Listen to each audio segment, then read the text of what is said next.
টেকসই উন্নয়নের পর্যটন আমাদের যে টেকসই উন্নয়ন লক্ষ্যমাত্রা রয়েছে জাতিসংঘের এই টেকসই উন্নয়ন লক্ষ্যমাত্রার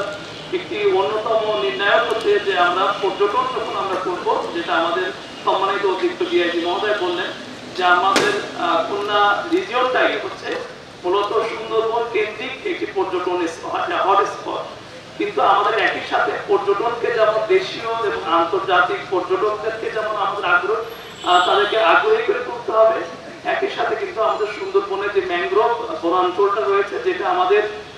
বাস্তু সংস্থান থেকে শুরু করে পরিবেশ এবং পরিবেশের জন্য অত্যন্ত গুরুত্বপূর্ণ, সেই সুন্দরবনের ম্যানগ্রোভ বনাঞ্চল এবং এর জীব বৈচিত্র্য যেন আমরা ক্ষতিগ্রস্ত না হয়, যেন দিন দিন আরো বিকশিত হয় সুন্দরবন, তাতে করে সুন্দরবনটা আরো বেশি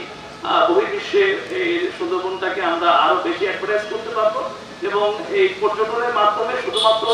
যে অর্থনৈতিক উন্নয়ন এবং কর্মসংস্থান হয় তা নয়, এটি একই সাথে একটি দেশের ভাবমূর্তি বহির্বিশ্বে তুলে ধরে। এই জন্য আমাদের আইন শৃঙ্খলা রক্ষাকারী বাহিনীর সম্মানিত সদস্য সহ